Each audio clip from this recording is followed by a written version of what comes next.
ప్రస్తుతం ఏపీలో మనకి ముఖ్యమంత్రిగా చంద్రబాబు నాయుడు గారు ఉన్నారు కదా! ఆయన పరిపాలన ఏ విధంగా జరుగుతుంది? డెవలప్‌మెంట్‌లో ఎలా వెళ్తారనుకుంటున్నారు? మనం 1 మంత్‌లో ఎట్లా అప్పుడే డిసైడ్ చేయలేము కదండీ. అంటే విజనరీ ఉన్న పర్సన్ అంటున్నారు. గత 14 ఏళ్లుగా ఆల్రెడీ చూసిన ముఖ్యమంత్రే కదా!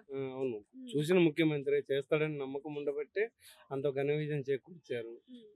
ఇంకా దాంట్లో మళ్ళీ మనం ఆలోచించాల్సిన పని లేదు. అంటే దేనిపైన ఫస్ట్ దృష్టి పెడతారనుకుంటున్నారు పరిపాలనలో? పరిపాలన డెవలప్‌మెంట్. ముందైతే డెవలప్‌మెంట్ మీద దృష్టి పెడతాడు. తర్వాత సంక్షేమం మీద దృష్టి పెడతాడు. ఓకే. అంటే హ్మ్. సంక్షేమ పథకాల విధంగా చూసుకున్నా ఉచిత పథకాలు ఎక్కువగున్నాయి. మరి రెవెన్యూ లేని అవన్నీ రాష్ట్రం కూడా ఇవ్వడండి. ఏదైతే యూజ్‌ఫుల్ ఉంటదో, ఏదైతే పేదలకు చేరాలనుకుంటాడో అయ్యి వరకే ఇస్తాడు. అంటే ఇప్పుడు అదే విధంగా చూసుకుంటే ఉచిత బస్సు గురించి కూడా చెప్తున్నారు కదా! మరి ఉచిత బస్సు వల్ల రెవెన్యూ అనేది లాస్ అవుతుంది కదా! లాస్ అవుతదండి. కానీ జనాలకనేది కొంచెం బెనిఫిట్ అవుతది. సో, వాళ్ళు ఇప్పుడు షాపులకెళ్ళేవాళ్ళు గాని, షాపింగ్ మాల్స్‌కెళ్ళేవాళ్ళు గాని, వాళ్ళకి కొంత ప్లస్ అవుతది కదా! సో, అది ఒక సంక్షేమం అన్నట్టే కదా! దాన్ని మనం వేరే రకంగా చూడటానికి లేదు. అంటే ఇప్పటికైనా విద్యార్థుల వలస అనేది ఆగిపోయే ఛాన్స్ ఉందంటారా మరి? అయితే ఆగదండి. ఈ టర్మ్‌కైతే ఆగదు.